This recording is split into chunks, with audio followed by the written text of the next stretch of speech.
কি চিনতে পারলে? এই সেই চিত্তরঞ্জনের ফতেপুর মার্কেট। দোকান বাজার পাটগুলো সরে যাওয়ার কারণে এই ১.৫-২ বছরে যেন বড্ড অচেনা হয়ে গেছে। এক সময় আজকে চিত্তরঞ্জন আর আশেপাশের অঞ্চল ছিল ঘন জঙ্গল, টিলা আর আদিবাসী বসতির এলাকা। সাঁওতাল, বাউরি, কোল, মুন্ডা এমন বহু আদিবাসী সম্প্রদায়ের মানুষ এখানে প্রজন্মের পর প্রজন্ম ধরে বাস করতেন।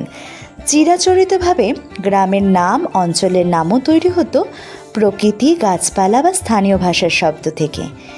সামনে চলে এসেছি শিমজুরি আর ফতেপুর মার্কেটের মাঝখানে সেই ড্যামটার কাছে। আচ্ছা, শিমজুরি শব্দটা কোথা থেকে এসেছে জানো? শিমঝুপি থেকে।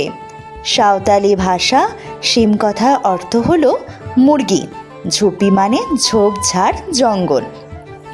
অজয় নদীর একদম লাগোয়া এই অঞ্চলটায় ঝোপঝাড় আর জঙ্গল ঘেরা ছিল, আর খুব মুরগি নাকি পাওয়া যেত। সেই জন্য তাদের ভাষায় এই নামটি হয়ে গেছে শিমঝুপি। তারপর কালের নিয়মে ধীরে ধীরে অপভ্রংশ হয়ে হয়ে নামটা দাঁড়িয়েছে শিমজুরিতে, আমাদের চেনা শিমজুরি এরিয়া 7। এইভাবেই আশেপাশের অনেক জায়গার নামের পেছনেও রয়েছে আদিবাসী ভাষা আর লোককথার ছাপ। তখনকার মানুষ প্রকৃতির সঙ্গে মিশে জীবন কাটাতেন। শিকার, চাষবাস, বনজ সম্পদ আর লোক সংস্কৃতি ছিল জীবনের অংশ।